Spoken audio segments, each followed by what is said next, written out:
Hi, ladies and gents. Okay, so today, if you caught in my last video, what I am trying to do is finish this finish, if you will. And so this is what it looks like. I showed it in my last video. This is just a really small embroidery project that I was working on. It reads honey, sugar, and lemon. And it's done in variegated DMC floss because I'm a sucker for variegated floss. I use it in my cross stitch, obviously here in my embroidery. Excuse me, I also use it when I'm hand quilting. I'm currently hand quilting my Nora quilt from the Nora Quilt Along that's being hosted by Sunny Day Supply on Instagram, and so that's really exciting. So I'm using variegated thread there too. So here's what I'm thinking. I picked this piece up. This reads Blessed. I got it at Hobby Lobby and I paid $6.50 for it. While it is super cute as it is, I am going to cover it with this. And so this is kind of my plan here, is somehow to get this on here. So I thought we would walk through it together. I don't have anything set in stone that I would like to do, but I did pull out a couple of bee charms that I have. Aren't those cute? These I got from Amazon. I can't remember how much I paid for them, but I got them in a whole container, and I just keep these in a mug that I got from the Dollar Tree. I keep all my little notions. These I picked up in Wisconsin when I was there. Here's some cute little gummy bears. I often use them for zipper pulls and things for my cute little zipper pouches, but I leave it right here on this mug.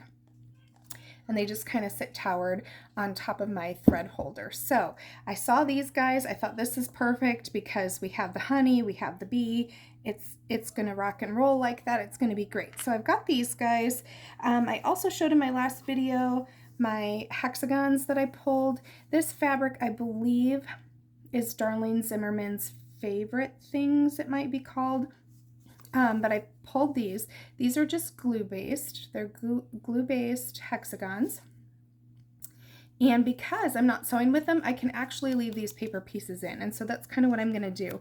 And I'm thinking I might like lay them out on the board, maybe a little cattywampus. Let's see.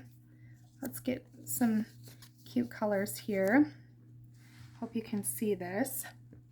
Thinking I might just lay them, yeah, like that. And then do a couple of guys down here. So I'll scooch this back up so you can see. I kind of want to start and end with the same colors. And so that's sort of the direction I was going. And then I was kind of thinking as I'm sitting here looking at this that I could put these bees here. I also took this ribbon that I got from Hobby Lobby. This is the Ribbon Boutique from Hobby Lobby. And I paid $1.50 for it because if it's not on sale one week at Hobby Lobby, it will be the next. And I just made myself this little bow, and I'm a terrible bow maker. I mean, I really leave something to be desired with bows. And what I did is I took my hot glue gun and I just glued it together. Now, if I'm going to be taking bows and putting them on things like stockings or pillows, I will actually run this part through the sewing machine just like this. I did that here. This is my pincushion. Can you see that? Very good. And so all I did, since it was going on my pincushion, is because there was fabric in the background, I just did a zip right through the sewing machine on there. So as I'm kind of laying this out, I thought, okay, this I wanted to go in the corner. I tried it over here, but it didn't. It covered too much up of this work, and this is really cute. And the whole purpose of doing this is to highlight this embroidery work, right? I want it up where other people can see it. And so I picked out two really cute buttons. I have all my buttons in a ball jar. You can see here, I actually don't have that many for being a quilter and a sewist and, you know, crafter, maker of all things. If you want some button inspiration, I encourage you watch Kimberly Jolly's YouTube video through her studio and how she kind of organizes things, and that woman has buttons galore. It is so inspiring. I absolutely love it. Okay, so this was kind of my general layout. I'm okay with the fact that you could probably see the Blessed from up top and from underneath, but looking head on, I don't want anybody to be able to see the Blessed because I'm going to ideally hang this up in the kitchen. And so this is where I'm working right now. And as I'm laying this out, I thought, you know what, maybe it would be it may look a little more full if I put a piece of fabric back there. So I went through my stash and I found this piece of fabric. Isn't that darling? It's like a peachy pink maybe. This is Japanese that I also purchased from Sunny Day Supply. Has these little strawberries on it, really, really cute, and a nice array of colors. And I love that because as I'm trying to utilize this fabric in with other things, I'm able to pull out a lot of the colors that are highlighted in here. And so what I did is I measured, I'm 3.5 this way by 10 this way.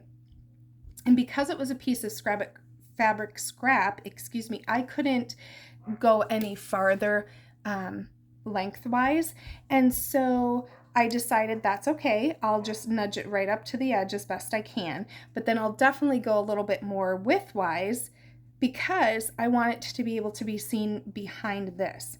And so my thought is, okay, maybe I can put this here and put this here like this. Can you see that? I think that looks a little bit cuter. Isn't that darling? I can't wait to show you this. I'll do and I'll post some finished pictures where it's up by the coffee bar, and I'll put that on my Instagram. So my handle for Instagram is Just Keep Sewing Mama. That's M-A-M-A. So what I did is I'm going to fire up the sewing machine here. I don't want to put anything down in place yet, so I'm trying to keep all my little guys together because I might, you know, change my mind. It's a woman's prerogative.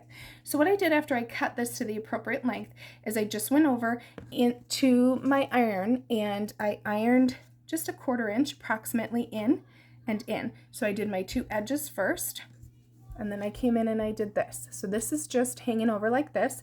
I'm going to pause the video. I'm going to go zip this through the sewing machine. I'm going to try and keep it as close to this raw edge as I can, and I'll show you what that looks like in just a minute. Okay, so I am back. You can see right here, I'm not very straight, but I had my 1/4 inch presser foot on, and what I did is I just left my needle down when I was sewing so that I could have these nice crisp turns on my corners. Do you see that? Isn't that lovely? Okay, so now I'm thinking maybe I'll stick this guy here and kind of see if I can line this up a little bit. See, that looks better, like that. That's looking good. And I can maybe even go this route. All right, what do you guys think? Are we getting there? Are we getting close? I think it looks a lot more full with this. And so I kind of like the way this looks, and I'm going to start gluing everything down. So I'm just going to use a hot glue gun in this case. So let me skedaddle these things. I'm going to start with this bigger piece. And I'm just going to take my glue gun, and without moving too much, I'm not worried really about this being super taut either. I don't need it to be super snug. I really just want it to lay here. And I don't mind that things look handmade. You know, I have some friends and acquaintances that are very, very particular about how things look, and they want them to be symmetrical, but it doesn't too much bother me. I like that it's homemade. So again, this has just been mounted to some self-stick mounting board. This is an example. I get this as well at Hobby Lobby. I don't ever see it on sale, so I did pay $2.59 for this, and it's just a small piece, but I like to use it for my embroidery and my cross stitch when I'm doing finishes. So this part I'm going to kind of line up and just eyeball, am I the same with here and here, and then see if I can match up these corners, because I did not measure over here when I folded over and pressed. I just kind of eyeballed 1/4 inch to tuck it in, and there was really no need to do a French seam or anything fancy on the side because nobody's going to see it. We might want to do one more dollop now that I pulled that up of glue. Let's go that route. There and there. I realize some of this is off the screen, y'all, and I am so sorry, but I'm working with both hands here. So I think I'm going to just kind of run a bead going this way and this way, and run a bead going this way and this way. And then I'm going to run out of hot glue because why not? We put this here. That's okay. I'm sure I have some somewhere. All right, I'm going to hold this down a second. I do. I actually have it right here in my drawer. Look how fancy. For once I'm organized. Beautiful. Okay, so we've got that there. Now I want to put the button on the ribbon first, and then I'm going to glue the whole apparatus to this corner. So I'm going to have to do, you know this trick. Do you guys have to do this with your hot glue guns? I have like 3 of them, and this just drives me batty when I have to do this, but I have to push the glue stick. Hopefully it doesn't seep through and adhere where I don't want it to. All right, so let's grab that. And we're going to stick them right here. Okay, so there we are. Isn't that cute? And of course I have all my little stringies. And I'm doing another dollop right here on the back. And I'm going to give him, I really want it right on the corner here. So let me scooch since you can see a little bit better. I want this right on the corner because I want to be able to see this lemon without this having to look too cockeyed. So I think that's probably the best I'm going to get it. Okay, and then remember I said I wanted to set my stuff aside so I didn't lose it. Yeah, well, almost misplaced that button. Half of my crafting time is spent just looking for stuff. All right, so now I have that one that I just applied here in this corner. Now I'm going to take my 1/4 inch hexies, and I think I'm going to swap these down here with the colors up here because I don't want these 2 pinks running together. So let me give a good look here. I'm just swapping. That's all I'm doing right now, just swapping. Let me get this back in the camera for you. This is really tricky all to do this and film, but it's so cool that I get to show you something that, you know, lots of us like to do. Okay, so I'm starting at the bottom.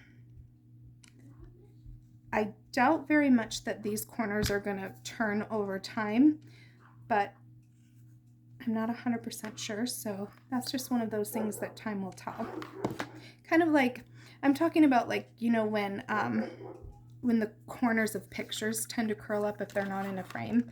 That's what I'm wondering about this, but it shouldn't because again, this is glue basted onto here. And I just use glue from Amazon. I just use glue sticks from Amazon. I think I did when I first started English paper piecing. I did actually, I'm just kind of sticking some glue in some random places on this little bumblebee. I did actually go and buy the Sew Line stick that I see like Sue Daly use and stuff on YouTube, but that just got to be really expensive. So I went with the Amazon brand glue sticks, and I'm loving it. They work just fine, and my fabric isn't so super de-duper stuck to this that I can't get it off, and I have to spend a lot of time and sometimes a few choice words getting it off. So I love that. So if you do English paper piecing and you haven't tried the Amazon glue sticks, I encourage you.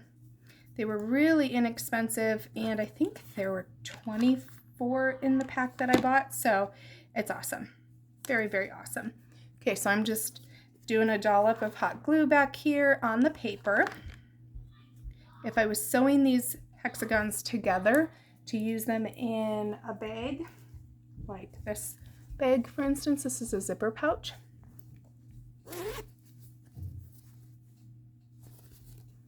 Then I would have to pull all those papers, and you can see all my little beautiful hand stitches in there as I hand stitch this together. This was English paper pieced, and then I made it into that cute little zipper pouch, and I'm going to use that as a kit so I can kit my next cross stitch.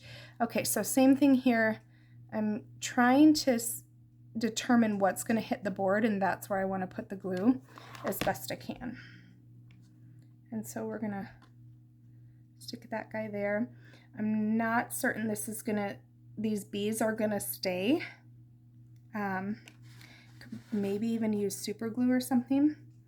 But okay, this is what I have so far, and I think I like it. I think it's gonna work. Let's see if anything falls off.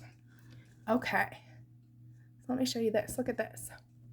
Isn't that lovely? Okay, so this is just a finished idea for you. The whole way that this started was because I could not find a frame that fit this that I liked. And so I just went with this plaque. And so my husband's going to put a little doodad on the back that'll allow me to hang it on the wall, because this is technically table decor, even though you can't eat off of it. So yeah, this is just an idea for you. I hope you guys loved this. Remember, look on Instagram. I'll show you some finished pictures, and the thumbnail for this video will be a finished picture as well. Okay guys, thanks for crafting with me.